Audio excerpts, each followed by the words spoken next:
Hey everyone, Crafty Sue, and I'm in a different arena today. I decided to go to the inner sanctum so that I can kind of like have more time to concentrate on helping you new beginner sewers with your patterns. I touched a little bit on it on the last video I did, and now we're going to really get into the meat of it. So when you get a pattern for something that you want to make, you want to first look at the front, and on the front it has letters next to the designs. You'll see they have like A. A has two different designs. One has elastic on the bottom, the other is not elastic, it's just straight. And those little letters are very important. Excuse me. When you go to buy your fabric for this pattern, you flip it around, and on the back it'll have A, B, C, D, and so forth, and it will show you the measurements for each size. So as I said before, make sure you have your measurements handy. You want to be able to make something that fits you like it was made for you, just like a glove. And people will be like, oh, your outfits are so cute, where did you get those? Again, I go, I made it. But anyway, this is the pajama pant and pajama shorts. Of course, those pajama shorts could be made with really any fabric to make them just like regular elastic waist shorts. And if you don't like elastic waist shorts, we'll get into zippers, because zipper shorts do fit better in the sense of you don't have all this bunching up around your middle. And as an older person, I can't stand the elastic, and I used to wear the elastic when I was younger. But when you flip it over, and on the back, like I said, this is your pattern Bible, so to speak. It tells you the garment measurements. Now, the interesting thing about this is if you have a hard time finding clothing to fit in the store, and you decide, that's it, I've had it, I'm going to make my own, there are other measurements on your body that you will need to have. And one of those is going to be a side length, which side length is from the outside of your hip down to where you want the pant leg to hit. Some people like their pant legs like almost touching the floor and sort of almost dragging behind the heel. I don't particularly, because I'm afraid I want to trip over it. But if you can walk in them like that, hey, fine, go for it. Then there is the leg width. This will give you the actual, when it says leg width, it means around the thickest part of your thigh. That's the thing to remember. So if you fluctuate in weight, like I always do, you want to keep that in your book, your list of measurements also. I list it as thigh width and go from there, because there's nothing worse than everything else fits and then they're too tight in the legs. So you want to be able to adjust your pattern as you go to make sure you don't cut it too narrow or too small. And then below your garment measurements, it says suggested fabrics. And the suggested fabrics are, the reason why they're suggested is they are the best fabrics to have this design hang right, fit right, and with very little challenge in that. Well, of course, I see I have plaid. I see they have plaid on the front. Well, when you do plaid, you got to match up the stripes. There's just no way around it, unless you don't care what they look like. I mean, if they're making them pajama pants and nobody's going to see them but you and your husband or wife, hey, who cares? But the suggested fabrics for this was cotton, cotton blends, flannel, gingham, laundered cottons. Laundered cottons means it's pre-washed. Broadcloth, which is a heavier cotton. Chambray, seersucker. Seersucker is that cotton that feels like it's got little bubbles, looks like it's kind of bubbly. And silk, silk types, jerseys, lightweight. So this kind of pattern, you can make it as a casual pajama kind of thing, but you can also make it like a lingerie type of thing. So you could, if you did like a silk kind of material, it'd be more silky, you know, more of a kind of a sexy kind of thing, you know. Okay. The notions part, again, I don't know why they call it notions. but it'll have it down here as requirements. Now, requirements is the notions that are necessary to be able to finish this particular type of pajama pant. So the requirements on this one has the elastic, and it says 1¼ yards of 1/2 inch wide. Don't get them flipped. The 1¼ yards is important because that's your waistband. And the waistband's always going to be a little thicker, so try not to get those flip-flopped. It happens sometimes. And then you have 2 1/8 yards of 1/2 inch wide twill tape or ribbon. Now, you're probably wondering what's twill tape. A ribbon on pajama pants? If you look at the pictures, it kind of like will click or give you a clue, or you think, oh, that's what it's used. Because on the back here, it's not going to tell you what it's used for. That's in the actual pattern instructions. And I'm going to show you where that is. But because I've been doing this so long, I know that the twill tape or the ribbon is going to be for 2 things. You have these 2 designs. This one's got the little ties. See the little ties at the bottom? That's going to be your ribbon or your twill tape. Twill tape is just a cotton woven kind of ribbon, but it's not a satin ribbon. You know, it's not a shiny ribbon. It's basically as if someone took a piece of cotton fabric and just made a skinny strip and selvaged off the edges. And there's that word, selvage again. Do you remember what selvage means? It's the finished edge of the bolt. So when you take the fabric off the bolt, they don't cut the selvage part. They cut from selvage to selvage. And that's how you want to pin your pattern. So it gives you all these requirements. And it tells you, actually one of them, it does tell you that the ribbon is for drawstring.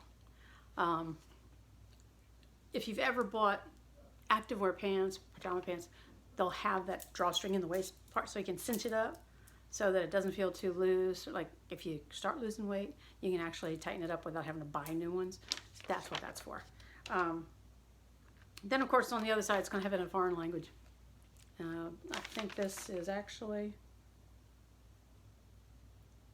Spanish. Now, years ago, this shows you how old I am.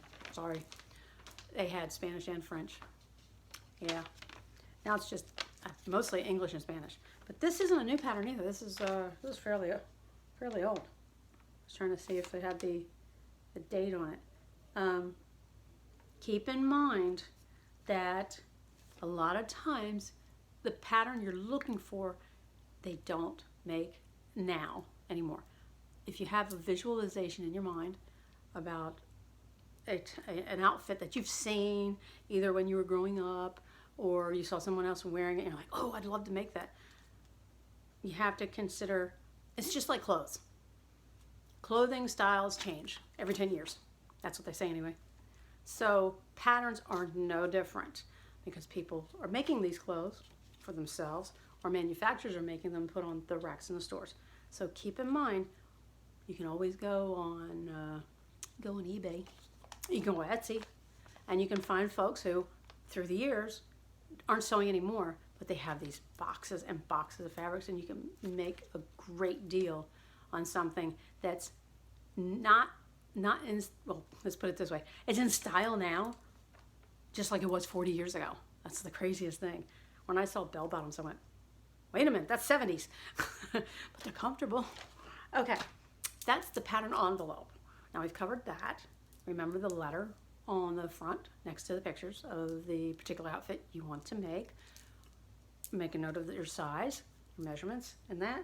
And then you will get the fabric that you need for that particular style and size for yourself.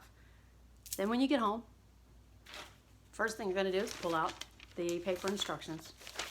And when you take out the paper instructions, it shows a diagram of it. It looks like a pencil sketch of the exact same thing that's on the outside of the envelope, just like a pencil sketch on a piece of paper. And this one has page 1 of 4. Read them in order and read them at least twice, especially for you that are new and you're getting slowly informed and understanding what you're getting into, and it is a lot of fun. At first it can seem overwhelming, but it is so much fun to make your own things because you know they're going to fit right. It's not like going to the store, buy something, and have someone have to alter them for you. And eventually I'm going to get you guys up to speed. Alterations are not that hard. They really aren't. Because most times your alterations are something simple. Okay, it's not as involved as altering a bridesmaid's dress or a wedding dress. And I've done those too. So after you have the sketch of, and you'll see sometimes it'll have, like this one, it'll show the long leg and then the short. That's to save space. That's to show you if you wanted to cut them short, you could. And the pattern actually will have a line on it, and I'll show you some of that. And then you have cutting layouts. Now the cutting layouts, that is so that you don't waste so much fabric putting the pattern out. Fabric can be expensive, and you do not want to waste fabric. And sometimes after you've done this for a while, you'll figure out a way to lay it out differently than this and end up with more scrap fabric at the end. And it's wonderful to be able to do that if you start to get into quilting and you're using cotton, because then you have all these scraps of cotton to make a crazy scrap quilt. And those are always fun to do because they're never the same. No two are the same. And that's the coolest thing. I've made scrap Afghans with yarn, and I'll have to show you the one that I made. I made it for my mother-in-law when she was living.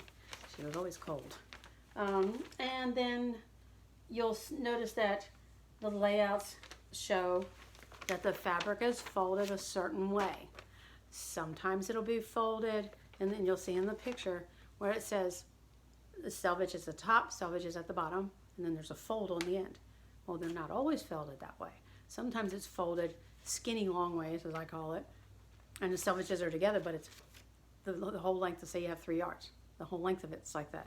So that is important because the shape and the length and the width of the patterns have to fit onto it, and they've done this so that you will know you have enough material.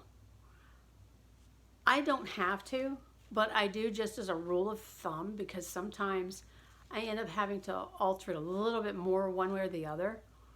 And I will purposely, if the pattern says 2.5 yards, I'll get 2 3/4. I give myself a 1/4 yard leeway. 1/4 yard is 9 inches.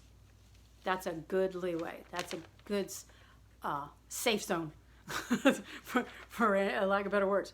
I like to have a cushion. Everybody likes to have a cushion. You like to have a cushion in your checkbook. Want to have a cushion in your fabric, okay? So you don't have to do it that way. You can go strictly by what the pattern says. Go for it. I mean, they've measured this stuff out. They've cut it out. When they do the patterns, they do it specifically for that yardage. It's just me. I just like doing it that way. And also make some really good, you can make some hair adornments, like scrunchies with leftover fabric, and give them to, to your grandkids, or if you have little kids, your daughters and stuff, and make little bow ties for the boys. Makes great stuff like that. So, and your cutting layouts will have the letter of the one design that you have picked. So the first layout is going, and they're going to be, believe it or not, they are in alphabetical order, even in the pattern. So your cutting layout is going to have A first, then B and C, D, E, F, if there's more than that. And above the cutting layouts is, as I've described before, this is the legend. And the legend will have the pattern, what it looks like. So that's great. I love visual, and I'm sure you'll enjoy that and appreciate it. It gives the shape of the pattern you're going to be looking for when you open that up, the tissue paper. I don't know what's tissue paper, but it's a lightweight paper. And you're going to look for that piece. That makes it a lot easier. I used to look for the letter first, and then the shape. Then when I first started sewing, then I realized it's easier to see the big piece before you see that little 1.5 inch letter on it. So look for the shape, and then make sure it's the number or the letter of the piece that you need. Does it make sense? I hope so. I mean, that's kind of like how my crazy brain works. But anyway, and then you will see Usually it's going to be like right across the way. You're going to see how to use your multi-size pattern. Patterns in the, prior to the, I want to say 80s or 90s. Might have been prior to 90s. I don't know if 80s started it or not. I'm going to do some research. But when you went to buy a pattern, you could only buy one size. You could only buy a 10 or a 12 or 14. So if you were in between sizes, like you have a waist of a 12, but you have hips of a 14, it was really difficult. I know it was difficult for me to adjust that without a visual guide. So now, predominantly, and I think they all are now, they are called graduated sized patterns. And so they call it multi-size. So this pattern envelope, and any pattern envelope that you get, on the outside, on the top corner, usually it's on the right, and on the new look it says US extra small to extra large. So what that means is every single pattern piece in here will go from an extra small to an extra large. So for you ladies who have a varying of measurements, large at the top, small in the middle, large at the bottom, they got you covered. So you can actually cut it to your specific shape. And it makes life so much easier now that they've done this way. My problem is I don't like cutting into it. I like to keep it kind of intact. So that's when I use my fabric marking pen, and I'll go up under the pattern and use the marking pen. I'm going to show you that little trick when we get into actually making one of these things. But so you have the how to use it, and it tells you, it specifies, like there are parts on the patterns that say shorten here or lengthen here. Well, what that means is if you're a short person and you're shorter from the waist to the crotch area, it tells you where to cut it and move it up. And then you just move it and make it fit you. There's something that is, I don't think people do it much anymore. I don't think that people actually cut a pattern out and fit it to them as if it's a piece of clothing. And we had to do that. And it's the only way you're going to know that the adjustments that you make to that pattern, that it's actually going to fit you properly. The other thing you can do is you can have a dressmaker form. And I'm going to turn this around just a second. I have one of my dressmaker forms down here to show you what a dressmaker form is. So let's go like this, and it's in the back of the room here, and you can see it. That red thing back there. I'm going to grab it and bring it up front so that you can see. If it's in your budget to get a dressmaker form, I strongly suggest it. This one is actually for petite to small size. I'm going to turn this around, and we will go into the dressmaker form portion. These are much more affordable now than they used to be. I think when I first started out, the dressmaker forms were ungodly expensive. They were a good, almost, I want to say like $300 just for one. And then you had to make sure it was your size. So this is where your measurements comes in as well. This little, yeah, she's got pins all over it. You can tell I use this one. Yeah, she got pins all over it. Now, the neat thing about this dressmaker form is I have this, like I said, small, it's a petite to small, and then I have a medium, I have a large, and then I have a big girl for the plus size gals that I've made clothes for. The measurements on this are on dials, and the numbers are on there. So for you gals, before these, when I was talking about fitting a pattern to your body, I hated doing that because you literally had you had to stand up, take the pattern.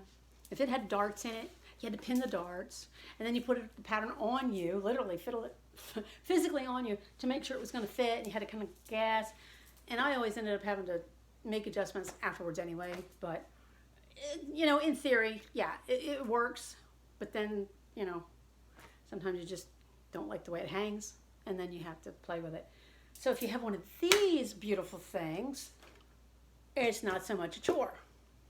And like I said, I actually, believe it or not, there was a lady who owned this one, and she was getting rid of it because she wasn't sewing anymore, and she was a young gal.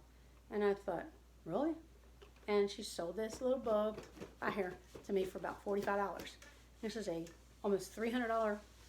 Well, brand new it would have been $300. Now I think you can buy them online for like $110, and that's a heck of a price. So if you can work it into your budget as you go, and you can get one, oh please, you'll if you're going to make clothes for yourself, this will be your best pal and buddy, and you'll be like so happy that you did. So when we were talking about before, if you're bustier up top, this will allow you to adjust it for that, because you have a dial in the front that goes like this, and it spreads it out. Because you know, us girls, if we have, you know, more up top, you just do that. And then it also has on the sides where you can adjust it. You just flick it down. I'll show you. See? There's the dial in there. And the numbers are right there on either side. And you just turn it until that notch is lined up. Then you have one across the back for those of you who have a wide back. Now, these are measurements you don't typically take on your own body. So when you have one of these, this is how you find out how to make tailor fit clothes for yourself. In other words, tailor fit means it literally looks like it was made just for you and nobody else. It lays perfect, it feels wonderful, there's no puckers, there's no creases, and it looks polished and perfect. And then there's also a dial on this side. So if you're not sure, yes, you've done your measurements where you go across your back and around to the front at the fullest part, and then you come up and you adjust it to this. If it's not the same, and sometimes there could be a variance depending on how much skin that you have across the back. Some ladies I know call it back fat. I don't like that word. But anyway, then depending on where that variance is from your measurements to going to this, then you can turn a dial. And so that way when you cut out your pattern and you fit it to this, it's like you're putting that pattern on yourself. Does it make sense? I hope so. We're actually going to do this one day. I'm going to do a video where you get to see that. I haven't made myself any clothes in a while, and I need to, because 41 pounds lighter, stuff doesn't fit anymore. I'm not complaining either. So you have the bust area that has the dials, then you have the waistline. Now the waistline includes the hips down here. And I'll lift this thing up a little bit. There's the hips. So this is the waistline. The waistline only has the 2 dials. But the interesting thing about that is your waist is really closely connected to where your hips start. So when you're adjusting the waist, you're going to need to adjust the hips typically, unless you're one of those individuals that has I've actually fitted clothes on ladies where they have wider hip here, but then when it gets to their legs, below the hip, it's more narrow, and it's really odd in the sewing sense. But there are people who are just shaped that way. I've seen gals with, I call them bird legs, little skinny legs, and the rest of them looks normal. And I wish I had bird legs, and I don't. But these are also wonderful when you buy something that you know you're never going to make, but you want it because it looks so cute, but it's too big, or it's too short, or it's too long. In my case, it's always too long. So with the dressmaker forms, there is something to help you with that. And I actually have a dress that I need to alter, and I'm going to show you how to use one of these guys to shorten something. And we're actually going to shorten that dress. And wouldn't that be fun? It's like a black sequiny kind of thing. It's not super formal, but it, you know, it's nice. Okay, on the bottom part of the dressmaker form, there are numbers. And the numbers on here represent the length from the hips and however far down you want to go. So if you have a dress that you've tried on, it's way too long, you put that dress on her right here, right? And at the bottom, there's this little guy. And it locks in place to wherever you want. And you take the hem of that dress and you place it inside this little, looks like a duck bill, doesn't it? We place it in there and you close it. Like I said, I'm going to demonstrate this to you on another video. And there's a line. This is the coolest gadget I ever saw. There's a line here. It's actually 2 holes. And those two, I don't know if you can see those 2 holes. Can you see those 2 holes? There are 2 holes. One side here and one here. It's actually like a cutout, actually. It's not really holes, but it's a cutout. Like a slice. Once you put the skirt, like you've got this the length that you want, you're going to put the dress on and say, okay, I want it about this long. Put a pin there. Take it off. Put it on your dressmaker form.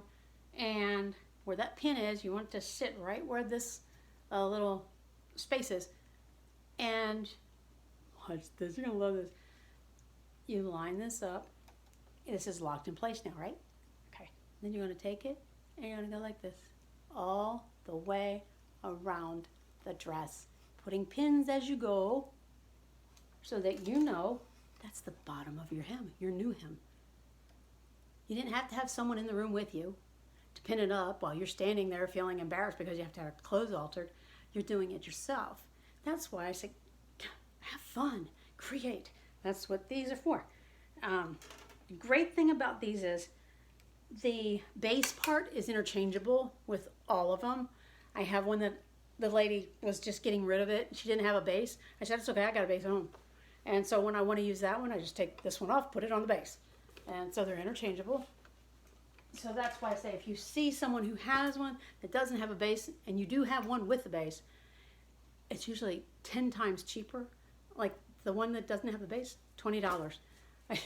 I got that, and it has all the same functions, it dials everything. The only thing missing was the base. For people who might have issues with neck size, this even has an adjustment for your neck. Can you believe that? You know how men have different size necks? Well, so do women. And this little gadget right here, yeah, push it in, if I can get it, and it turns, but of course I'm at, oh, there you go. You have to push it down a little harder. And it actually makes the neck larger. Look at that. See that? So if there's a pattern that you have and it seems like it's too tight on you, you can put that on here and you can adjust it. And the way you adjust that is with just some tracing paper that's into alterations. I'm getting too advanced for you guys. But anyway, for beginners, if you can get one of these and you want to make sure that your stuff fits perfect and not have to keep like redoing it, this is a good investment. It really is. It's the best investment I ever made. I have 4 of them. But anyway, I wanted to show you this the last time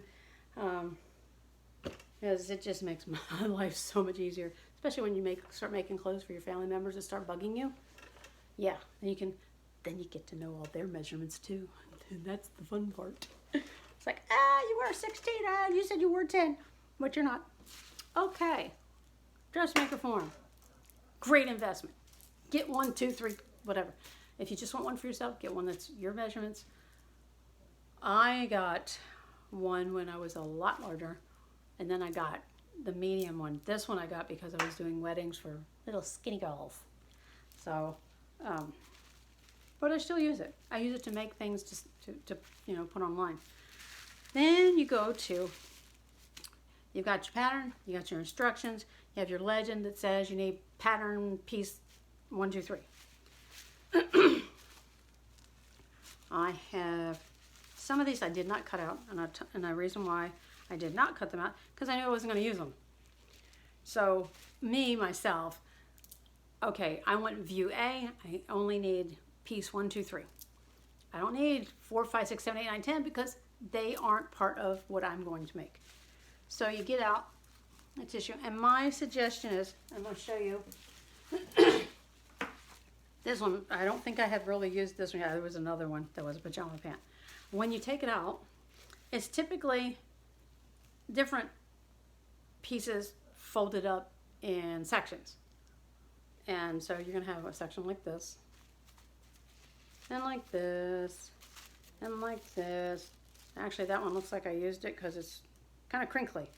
If it's not crisp, I know I've touched it. So we're going to do a crisp one. So you've just opened your pattern. And I know that I need a certain pattern piece number. And so you open it up. And I'm going to show you what it means by, okay, I call graduated size. What do they call it again? They call it multi-size. Okay, I got to remember that, multi-size. So the multi-size pattern is like this. And I know you're thinking, that is, look at it. That's bigger than me. That is huge. No, it's not. It looks huge. You have to remember the standard seam allowance. And there's another word for you newbies. Seam allowance. It is what you are allowed to use as a seam. So a seam is what holds the pieces together. The front to the back to the side, the top to the bottom is a seam allowance. You are allowed so much for a seam. And unless the pattern instructions tell you different, it's typically going to be 5/8 inches. The only time you might see 3/8 inches is if it's something to do with a neckline where you're going to have to put a collar on it and you're going to need to like clip it. And the reason why, and here's a little tidbit, the reason why you clip on curves is because curves are rounded, and in order for them to lay flat, they have to have some give space. So when you clip them, it allows it to give without it coming apart. And that's where top stitching comes in and all that good fun stuff. So this multi-size pattern, it goes from, like I said on the envelope, it says extra small to extra large. All right. Now when you go to cut out your pattern, when you go to pin it, before you pin it, you want to look at, after you've read your instructions 2 times, especially if you're new. And some people like to read it once, look at it, read it again, and look, you know, kind of like have the 2 next to each other. That works too. I mean, that's actually a very good way to do it. But you will notice there, you know about clothing that is petite. When clothing is petite, it's not petite all over. Petite typically means what's the word I'm trying to think of? The normal length between sections of the body. The symmetry, that's the word I was trying to think of. The symmetry is different. So there are individuals who are, as we call it, long-waisted.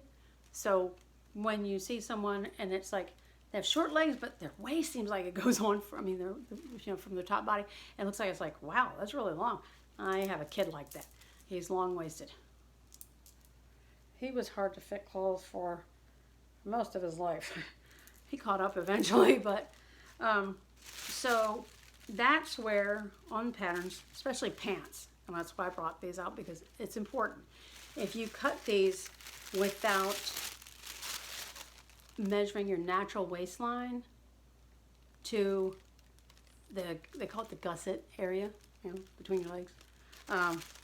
If you don't measure that, that's one of the measurements you need to have for yourself if you're going to make pants, shorts, skirts. You don't need it, but if there's anything that's going to, what you're wearing separates between the legs, you need to know your waist, and it says in the pattern your crotch area. But when they call it a gusset now, I think is a weird word, but anyway. So on the pants, that curved part that goes between,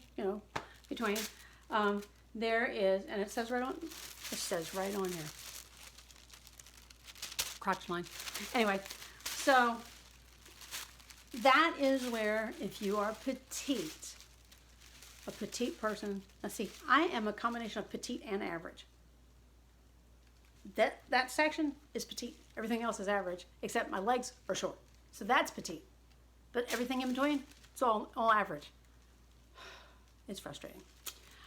And y'all can appreciate it once you start doing these for yourselves, and you'll find out these things. But so for myself, even though I typically would wear a large, since I am petite in this area, these lines here is where you would fold the pattern up, okay, on that line. Make sure that measurement fits yourself. This is where you cannot use the dressmaker form because it doesn't have legs, only you do. So that's where you would take this and hold it up to yourself, and then if the measurement's good, take your straight pins and pin across the whole thing to hold it in place, because then you're going to put it on the fabric and cut it with the petite waistline area. I mean, that's just how it has to be done. Then you also know, especially on pants, lengthwise. Now, you would think that shortening pants would be just at the bottom. Like if you needed to shorten pants, you'd shorten them at the bottom. Not necessarily so, especially when you're making your own. When you're making your own, if you do it at the bottom only, then it throws off the way they hang. So if you only shorten them at the bottom, then let me show you. If you take a pant pattern and only shorten it at the bottom, now it gives you, it'll say on the pattern, up to a 1.5 inch hem. That's as much as you're allowed without affecting the way the pants hang on your leg or fit across, your stomach, because your stomach is part of the hanging part. So outside of that, if you have to shorten those pants like 4.5 inches and you only have a 1.5 hem allowance, that's not going to work. Because when you shorten them the 1.5, or if you were to shorten them the 4.5, okay, at the bottom, then when you put those on, they're going to look like what we call elephant ear pants. They're going to be straight down and wide all the way. And you do not want that. So when you're shortening pant patterns, there is a section towards the bottom. Have another one of those lines, just like for the above part. There will be two little lines close together. Let me see if I can show you this. Two little lines close together. You're going to take your scissors and you're going to cut between those two lines. Don't cut on them, cut right between them.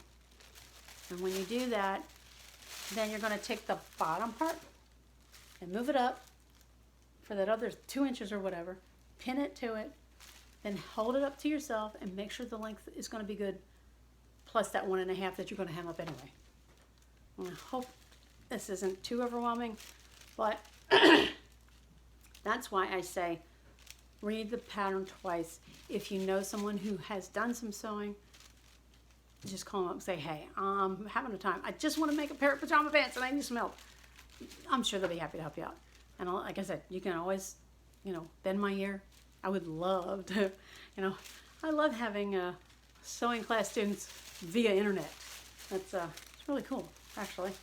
So, and this also, and the reason why I say multi-size, because some ladies' hips are wider and then their legs are skinnier.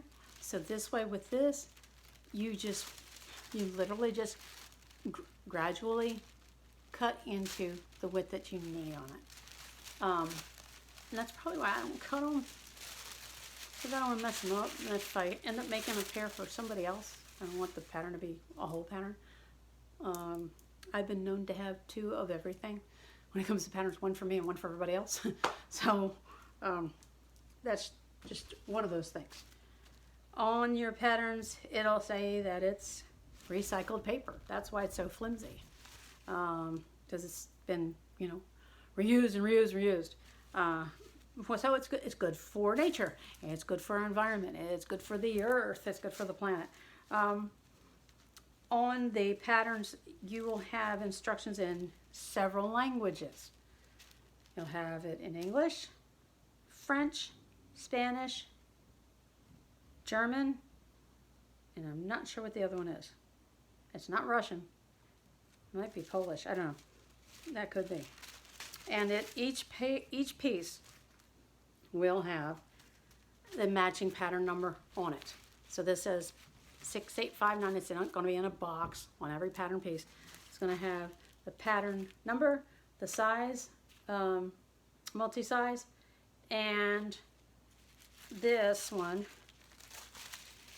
has, I'm going to unfold this one because zero, 3, 5, and I don't know why the 6 is, I thought maybe it was the pattern number, but it's not. But the number that coincides with the legend in the instructions is going to be this little number right here. And it even tells you what this piece is for. It will tell you pants front, pants back, pants lining. And it also tells you how many cut. Cut 2, cut 4. And oh, another very important, when you are laying your pattern out, you'll see, and it's going to be in the instructions as well as on the pattern, so that you kind of like connect the dots. And it'll have this long line. Oops. See that long line right there? And there's a little triangle on the end. Kind of looks like an arrow. Or it's one on each side. That is for the grain of the fabric. Now, what in the world is grain of the fabric, you're saying? Crafty Sue, what the devil is that? Grain of the fabric is how the fabric is woven. If you have a piece of material in front of you and you have a selvage there, selvage here, you've got it opened up. You've got it opened up. The grain of the fabric, and as that arrow says, is up and down. So when you see the bolt of material on the rack, the grain is from the top to the bottom. There's a vertical grain and there's a horizontal grain. So you always want to lay your pattern the way those arrows tell you to. And you can't mess up because the instructions actually show you how to lay them on there. For example, you'll see perfectly. Double thickness even tells you that it is folded in half. And selvage on this side, selvage on that side. And the arrow is going, since your selvage is on the outside, its length, its vertical grain, and the arrows are going along with that grain. They're going along with the grain. Every once in a while you'll see one that says to lay it on the bias. Bias in fabric terms is a diagonal laying of the pattern. So let's say this is my fabric, okay? And the pattern says to lay it on the bias. How do you know what the bias is?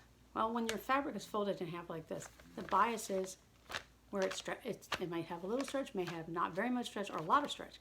The bias is the stretch part. So that, instead of it being a straight up and down arrow, it's going to be this way on the pattern. So you're going to lay it on the bias. You're going to lay it on the I call it the triangle. And that's very important for some pieces of clothing because that's a stress point of the clothing you're making. And it needs a little bit of stretch so that it doesn't wear out. It doesn't tear. It doesn't, your seams don't come apart. It needs a little bit of stretch room. A good place for a bias piece would be across here. Sometimes you'll find sleeves where it'll be cut on the bias because it's an active wear kind of thing, and you got to be able to do a lot of this, and so it'll say that. There's so many terminologies in sewing, but once you start doing it, it's really not difficult. It's just once you get into your own flow and you get to where, okay, when I get this home, I'm going to do A, B, C, D, and just go for it. And then it's all worth it. That's why I'm doing these. I want to be able to give you as much information so that you won't be totally overwhelmed by terminologies like bias tape on this, the fold, the selvage, things of that nature. On that note, I've covered those things for you. There's more as far as verbiage that you're going to see in the patterns. I'm going to try to cover it. But please, if there's anything that you come across, if you decided that you're going to just dive in as a new sewing person and you're going to make something and you get stumped by something, do not hesitate to come back to my channel, put a comment in, and I will get right back to you. Within 72 hours, I will get back to you. I'm going to try. I'm pretty good about it. I've been able to do it fairly well. I'm trying to be very attentive because I care about you guys learning something that's very useful, very helpful, not just for yourself, for your kids when you go to make Halloween costumes, or if you're going to a costume party yourself, or just to make something fun to wear. I did the bonnets. I did the bonnet that was not lined. And if you want to see some of the handbags from the patterns that I showed you before, I mean, I would love to just, hell, yeah, let's go for it. Let's make a hobo bag, or let's make a tote bag, or let's make a backpack. Let me know what you'd like to see. I really would appreciate the comments because you guys are important.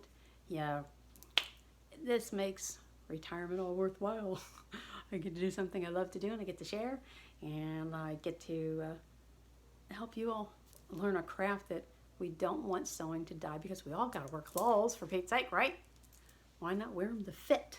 So, all right, Pete, I just I thoroughly enjoy sharing with you dressmaker form. If you can get it in your budget, do it. Start putting your change in a jar. Save it for one. Just get the one for you, your size that you are right now.